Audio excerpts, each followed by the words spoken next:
Lovely service, great location, and unforgettable decor. Would you say that there's a cottage industry of fake reviewers out there? Yeah, we know that that's definitely the case. We know that that's the case. We can see it. We can see it in the registrations. We know where they are. We know where they live. Also in this week's programme, Michelle's here with her guide to the latest must-see events around the world.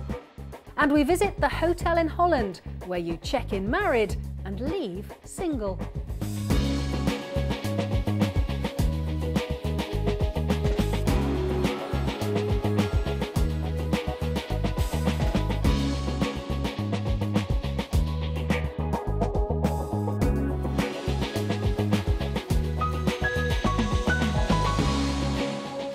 Hello and welcome to Fast Track with me, Fiona Foster. Now, reviews you can trust was always a bold statement, but last month TripAdvisor was officially told to remove the slogan from its British website. The country's advertising watchdog decided there was no way of telling which reviews were genuine and which were simply made up. But now one similar site claims it's found a way. Well, we were sceptical, so we sent Keith Wallace to find out if it's ever possible to spot the fakes amongst the real thing when it comes to online reviews.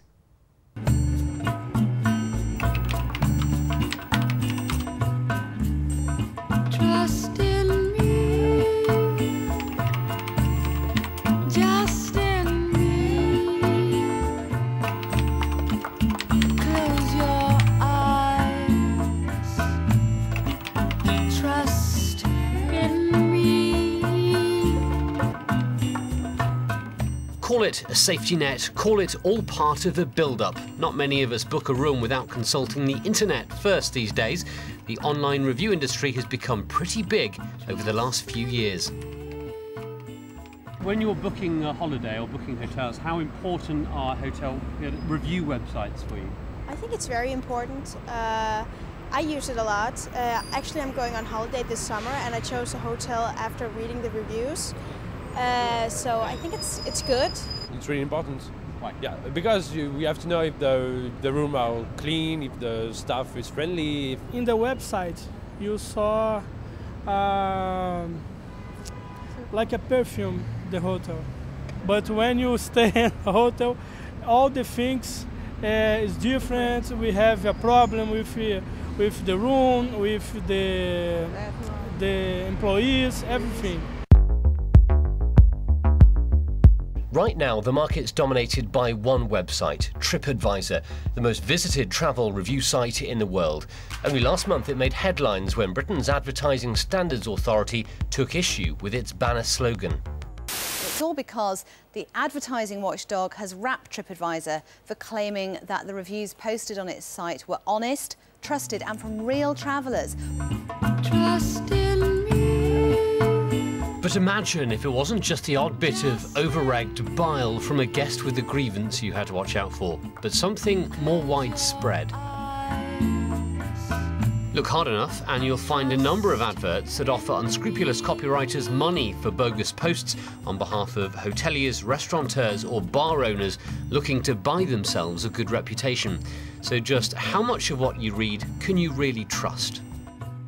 Neukunden gewonnen? Na klar, mit Quaip. Entdecken, empfehlen. Well, this competitor reckons it may have stolen a march on TripAdvisor. Around 3% of all reviews submitted have been identified as fakes and rejected since Quaip installed its new system, the Integrity tool, last year. An algorithm is essentially a formula or a set of instructions which are created for one specific purpose. Quaip says it's declared war on what it calls unethical listings. There's a feeling here that it's more than just one or two people making mischief. Do you suspect there might be a bit of a cottage industry out there? Yeah, we know that that's definitely the case. We know that that's the case. We can see it. We can see it in the registrations. We know where they are. We know where they live. So we've also got blocks on some of those IPs. It's a bit of a cat and mouse game. You have online reputation management companies that are kind of fronts for cottage industries, exactly like you say. But this man says he's proof that algorithms alone are not enough to catch people who want to mislead users. He claims he's been creating fake reviews for years from his home in the United States. We caught up with him in France. We post reviews to compensate the damage done by fake reviews posted on and by TripAdvisor. We know that TripAdvisor is open to extreme abuse. Anyone can create unlimited accounts with TripAdvisor, unvalidated, completely unvalidated, and start posting vicious lies and libelous reviews on TripAdvisor. In response to that, TripAdvisor says, "Our techniques and practices employed to battle fraud are ever evolving and increasingly sophisticated. We consult with some of the leading fraud prevention firms and academics, and we have consistently found that our methods utilise the foremost technological practices and advances." So could it be that there's just no way of knowing what's real and what's not? Online review sites are a vast melange of opinion and counter-opinion, though Cornell University in the United States may well have found a system. Cut and paste a review into this box and it claims it can tell you whether or not it's genuine. We're basically training it to distinguish genuine reviews from what we call deceptive reviews.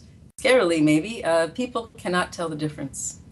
So there's really, that people are basically operating at the level of chance, so just guessing.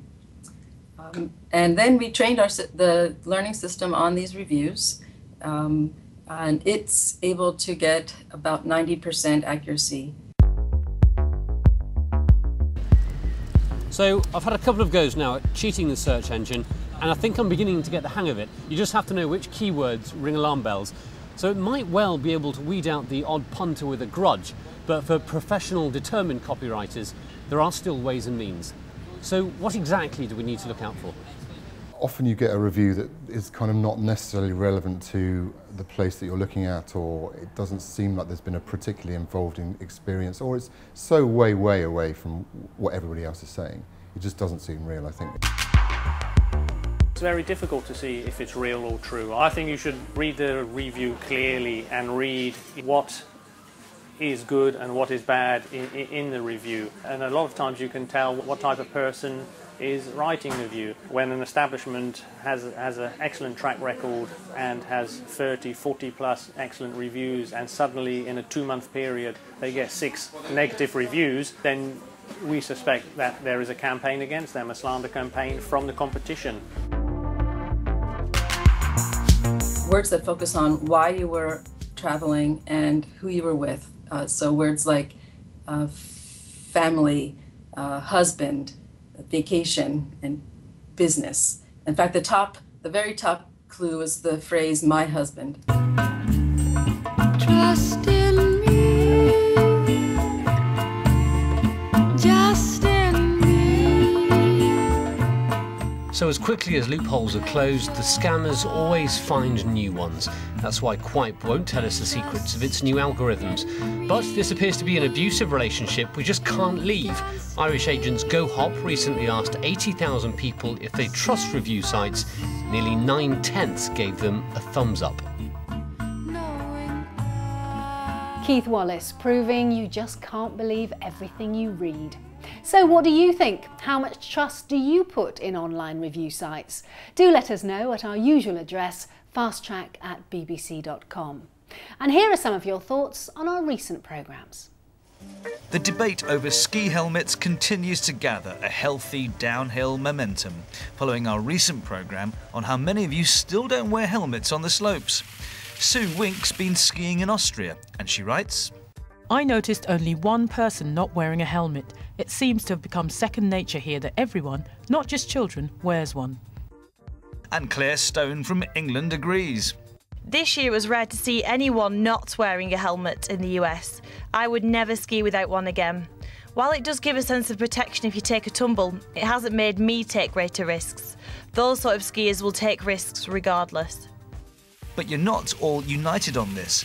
Dave McCracken from Quebec in Canada says, I find your comment that 10% of skiing accidents involve head injuries to be a ridiculous exaggeration.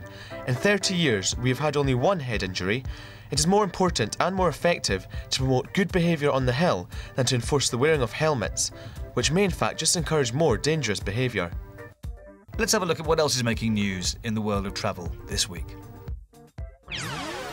Airbus, Lufthansa and Air France are among 7 European firms now lobbying the EU about the new tax on carbon emissions. They say the levy, which kicked in this year, could cost them billions of dollars. China has suspended orders for Airbus planes in protest. All airlines using EU airports must pay the charge, which could lead to between a €2 and €12 increase in ticket prices. Russian tourists entering Georgia will no longer require visas. Officials say they hope it'll restore relations between the countries after they fought a 5-day war in 2008. Relaxing entry requirements is designed to lead to a boom in Russian visitors and improve foreign investment. Hotel room rates around the world went up by about 4% last year, according to a study by Hotels.com. Oman, Finland and Lithuania saw the steepest average increases. But the Arab Spring caused prices to fall across the Middle East and Africa. They were down 22% in Egypt and 9% in Tunisia. And if you thought your last hotel room was a bit prison-y, spare a thought for guests here. Mugshots, guards and prison-issue uniform were all part of the fun at Hotel Alcatraz, modelled on its American namesake. It was only open for a few days, but if you're really keen on getting inside, I'm sure there are less legally sanctioned ways of doing so. Lights out!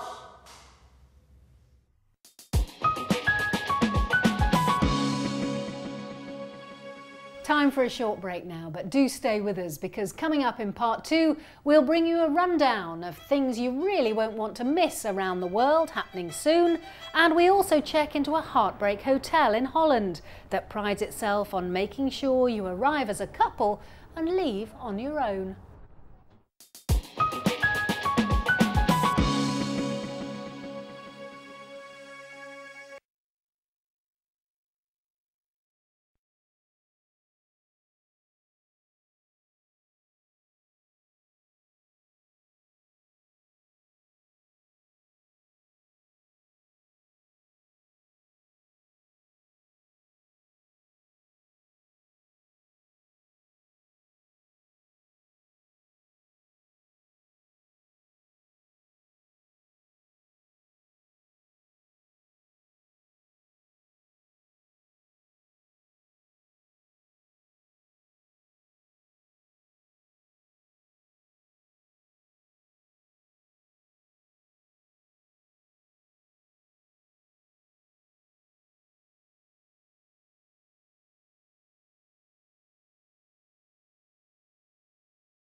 I'm Michelle Yana-chan and this is Fast Track's Insider Guide with my top travel tips from around the world.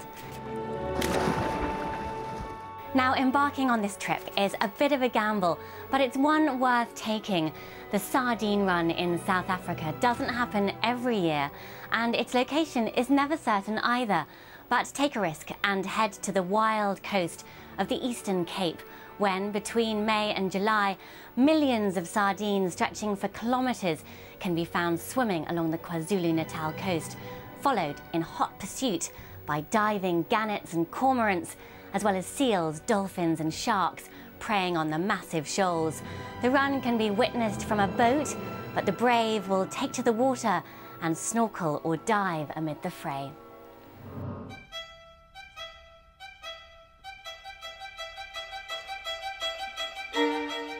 Pioneering dance company Ballet Black will be in northern Italy April 21st, putting on Christopher Hampson's Storyville at the Teatro Comunale di Modena. The company is made up of Black and Asian dancers and is dedicated to diversifying ballet with a repertoire from classical to highly contemporary works. After Italy, Storyville will move to England, playing dates through the summer in Somerset, Leicester, Cambridge and Nottingham. Also in Modena, a new museum opens celebrating the racing car. The Casa Ferrari Museum has been built around the restored house of Enzo Ferrari, who founded his own Grand Prix motor racing team and car manufacturer. A multimedia display at the museum will retrace the landmark events of Ferrari's life and the brand. Westlake around Hangzhou is one of the birthplaces of Chinese tea culture. And this time of year, it becomes a frenzy of tea picking, with traditional picking techniques and manual frying of the leaves. Head to the village Meijiawu, with its neat plantations and ancient tea houses, serving up prized Longjing tea, literally meaning from the dragon's well. The landscape here, soft hills and misty lakes, has been an inspiration for much of the country's literature, art and religion. Take the helm, climb the mast, swab the deck. The only thing you might not be asked to do is walk the plank aboard HMB Endeavour, a faithful replica of 18th century navigator James Cook's tall ship. Anybody can join a voyage. The ship's just ending a year-long circumnavigation around Australia, and I joined a leg down in the Southern Ocean. The next trip leaves Sydney in May to Lord Howe Island in partnership with the Sydney Observatory, with the same aim Cook had, to observe the transit of Venus when the planet Venus moves across the sun, a rare astronomical event not predicted again for more than 100 years. In Belgium, the triennial art festival Beaufort 04 returns to the Flemish coast on show through September. There'll be a broad selection of contemporary artworks displayed from across Europe at 30 locations, from Ostend to Zeebrugge. And in Canada, the TELUS World Ski and Snowboard Festival begins April 13th in Whistler Ski Resort in British Columbia. The action-packed 10 days is one of North America's biggest annual gatherings of winter sports, bound up with music, arts and culture. Thanks for checking in with my Insider Guide this month. Until next time, happy travelling.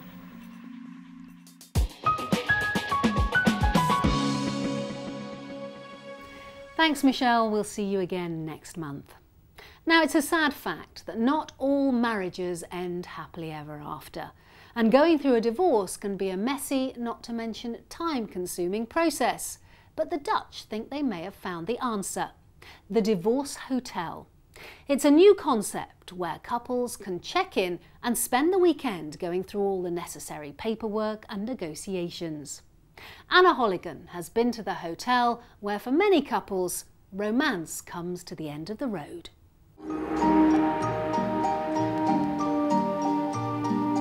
It's a union designed to last a lifetime. But sometimes the fairy tale doesn't always have a happy ending. We wanted to come in as friends and come out as friends, and we both had a divorce before, and that was a massive slaughter. So we didn't want to go through that again, so we got divorced here, and we're still very good friends. Henk is one of a growing number of people checking in to the Divorce Hotel. This is the first place in the world to offer a whirlwind breakup. So let's go and see exactly what happens inside the Divorce Hotel.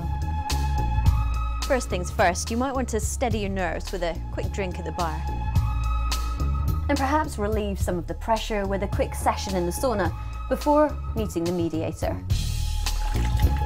You have to try to feel what your clients feel. They're on an absolute roller coaster of their lives. There's total chaos. So what you always try, and where the advantage is for a mediator, is to settle down these issues, to calm down your clients and to bring back some of the structure in their lives, to give them rest. And what we try in the Divorce Hotel is after this weekend, when our clients leave the hotel, that all work is done and that they can pick up their lives again. I did not find this odd. On the contrary, it was just like a aha experience. And my first reaction, as you know, it is avant-garde. It hasn't been done until now. They've already been inundated with inquiries from all over the world. So what makes the concept of a quickie divorce so appealing? At the moment that you decide to split up, then it's time for a new beginning. And if you think very long in the procedure, the risks that you get irritated again, that anger is coming up in those months, sometimes weeks, is a big chance. And because of that reason, we say, if you're 100% convinced that you want to split up in a positive way, you should come to us, and we do it in 3 days.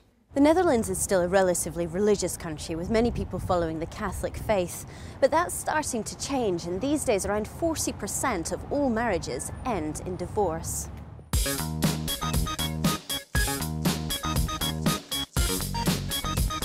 Even in the high-speed romance capital of the world, you can get a quickie marriage almost anywhere, but it takes a lot longer to untie the knot.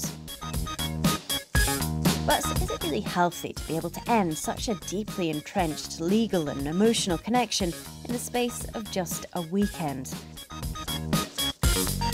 Some religious organisations aren't convinced that offering a high-speed escape is necessarily the right response. The fact is that marriage is fundamental to our society, and marriage is worth fighting for.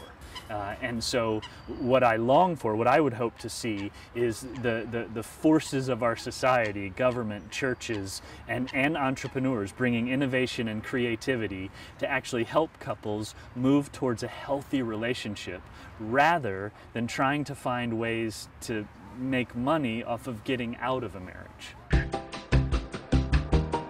And there are some satisfied customers. For me, it was like, I think you can compare that with a wax treatment. It's short, painful, but you get out of there as friends. It's proving to be such a sought-after service here in the Netherlands that divorce hotels will soon be catering for unhappy couples in America and the UK too.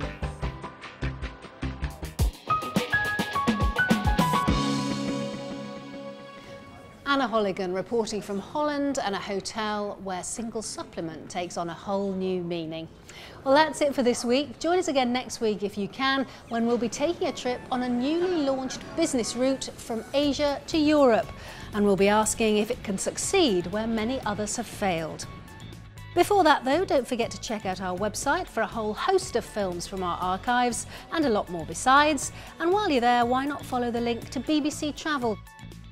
Until next time though, thanks for watching and bye-bye.